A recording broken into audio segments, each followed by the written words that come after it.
56-year-old William Wiesman has been charged with reckless manslaughter and criminally negligent homicide in connection to the death of his 2-year-old grandson Ian, who was left alone in a hot truck on Tuesday for 7 hours as temperatures reached 90 degrees Fahrenheit. William told the authorities that he'd been on drop-off duty while Ian's mother recovered from hip surgery. He said that on the 20th of September, he thought he dropped his grandson off at Kids Campus Daycare in Oneonta, Alabama before 8 a.m, and he didn't notice the child still strapped in his car seat behind the driver's seat as he headed to work. At around 12:45 p.m, William got back in his truck and drove home to have lunch. He told deputies he remembered standing next to the vehicle smoking a cigarette and playing a game on his phone before getting back in the truck and returning to work. Before 3 p.m, William got a call from his daughter asking where Ian was. The boy's aunt had gone to pick up Ian at Kids Campus, but was told he never arrived.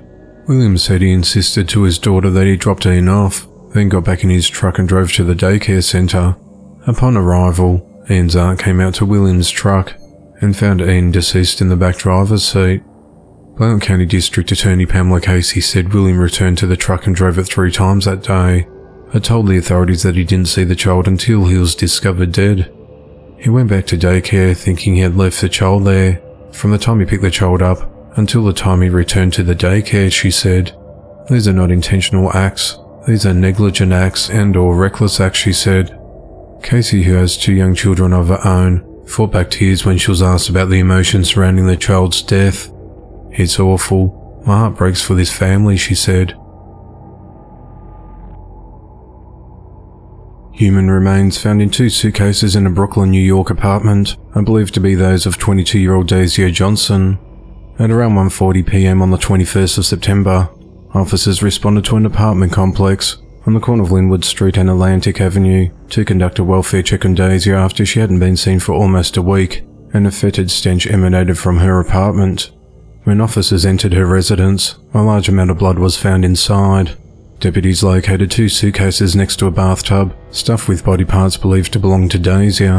Several cutting instruments were found inside the bathtub, along with dry blood and the tip of a human digit.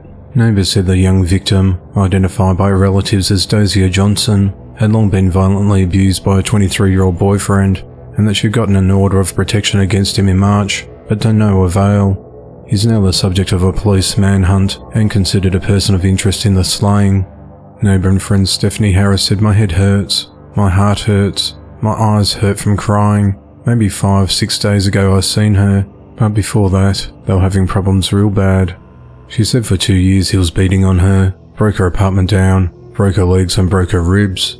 Her mother was complaining, "I want to get her out of this building. She's going to end up dead. Please get her away from this building. No one wants to listen." Stephanie said a couple of months ago she came back with crutches. He broke her apartment down and broke the TVs in her apartment, and I cried and I said, "Listen, I don't want to see you on the news." The victim's aunt requested security at the complex to check up on Daisy after she hadn't seen her for almost a week and her phone had been turned off.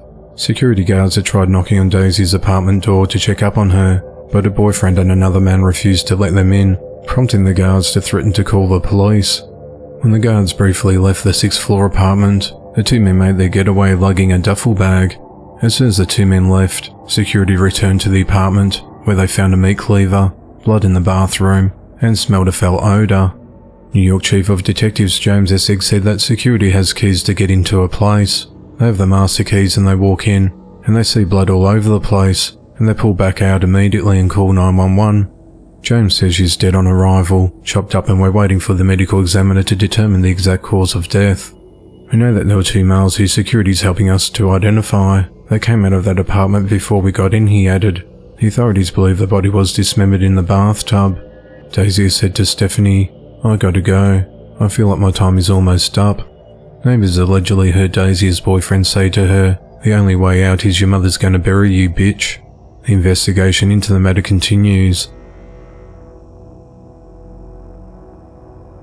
2 officers involved in the shooting of 58-year-old Bradley Snyder, who's accused of threatening them with a machete, have been named.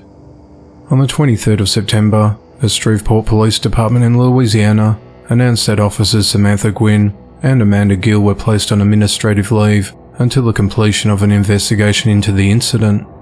At around 8:25 p.m. on the 25th of August, the authorities responded to the 600 block of Kings Highway on complaints of a disorderly person.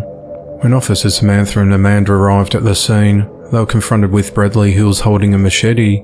The officers attempted to de-escalate the situation and succeeded in convincing Bradley to drop the weapon.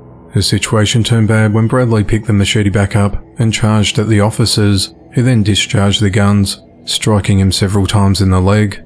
The officers immediately rendered aid to Bradley, who was then transported to a local hospital with non-life-threatening injuries.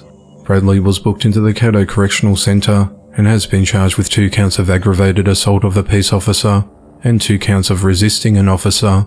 Amanda and Samantha have been placed on administrative leave until the completion of the investigation, which is policy for any officer-involved shooting. The investigation into the matter continues,